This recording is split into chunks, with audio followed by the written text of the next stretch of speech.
Olá, galera do terceiro ano, tudo bem com vocês? Aqui é a professora Sandra quem vos fala e eu estou aqui para apresentar um feedback das questões da semana 1 e comentar as questões da semana 2. Venham comigo! Então, na semana 1, nós temos a primeira questão aqui. Por que o texto lido pode ser considerado como um resumo de um conto fantástico? Quais evidências você tem de que, de fato, As Formigas é um conto fantástico, levando em consideração as informações contidas no resumo? Então, o texto lido é o resumo de um conto fantástico, pois o ambiente assustador descrito, os fatos sobrenaturais narrados e o desfecho misteriosos configuram características desse gênero textual. Essa é a questão da número 1. Número 2. No texto lido, há uma breve descrição do espaço em que a história se passa. Explique como o espaço é importante para dar à história um clima ainda maior de medo e tensão. Então, nós temos a seguinte resposta. A descrição de um espaço como um lugar velho, decadente, assustador, sombrio, é importante para que o leitor imagine o ambiente e reforce na sua mente o clima de mistério e suspense. Então, essa é a resposta da número 2.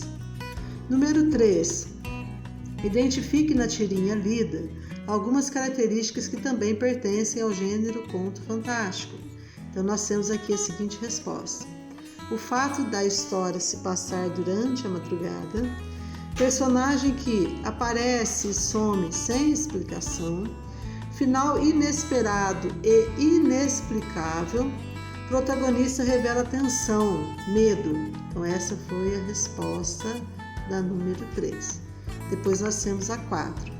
Descreva o que faz com que a tirinha deixe de ser normal para tornar-se um texto de suspense e terror.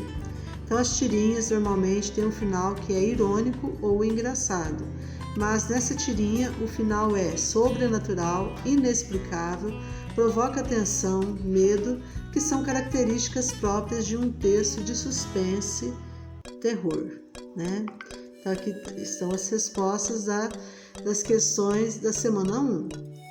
Vamos agora para as questões da semana 2. Na semana 2, nós vamos revisar a questão do título, tá? O título é uma síntese precisa do texto. Ele nomeia o texto após a sua produção, sugere o seu sentido, desperta o interesse do leitor para o tema, estabelece vínculos com informações textuais e extratextuais, contribuindo para a orientação da conclusão a que o leitor deverá chegar. Portanto, o título é parte importante de uma produção e deve estar bem relacionado com ele. Então, o título sempre vai dar uma referência, uma alusão ao que vai ser tratado no texto. Normalmente, ele vai ser construído depois que o texto foi produzido. Então, aqui na número 1, nós vamos ter a seguinte atividade. É importante que os textos tenham títulos interessantes e que sejam coerentes com aquilo que está sendo escrito no corpo do texto. Por isso, você precisa sugerir qual título pertence a cada texto lido em seguida. Enumere a segunda coluna de acordo com a primeira. Então, aqui na primeira coluna, nós temos os textos, que são numerados, né? Olha lá. E na segunda coluna, nós temos os títulos. Então, vocês vão colocar nos parênteses o número do texto correspondente ao título. Então, aqui eu tenho, por exemplo, o Dia dos Direitos Humanos. Esse título cabe em qual texto aqui? Então, vocês vão procurar aqui e colocar o número do texto correspondente. Então, essa vai ser a questão número 1. Na próxima semana, eu venho com as respostas, tá? Número 2. Agora que você relembrou a importância do título para um texto e sabe o que são os direitos humanos, escreva um texto falando sobre a importância dos direitos humanos para a sociedade. Lembre-se de dar um belo título para o seu texto.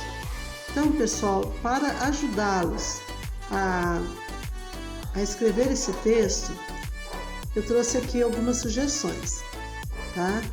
Então, para ajudá-los na construção do texto, respondam em cada parágrafo as perguntas sugeridas.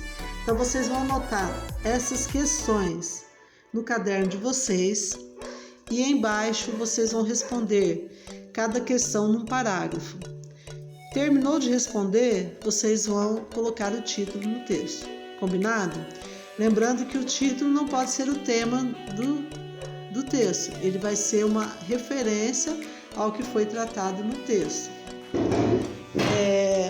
Então vejam bem, primeira questão, por que os direitos humanos foram criados?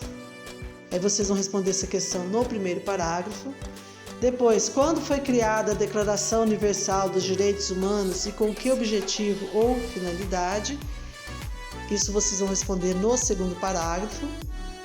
Depois, dentre os artigos da Declaração Universal dos Direitos Humanos, comente pelo menos 2 deles, os quais você acha mais importante, e explique o porquê da importância dada a eles.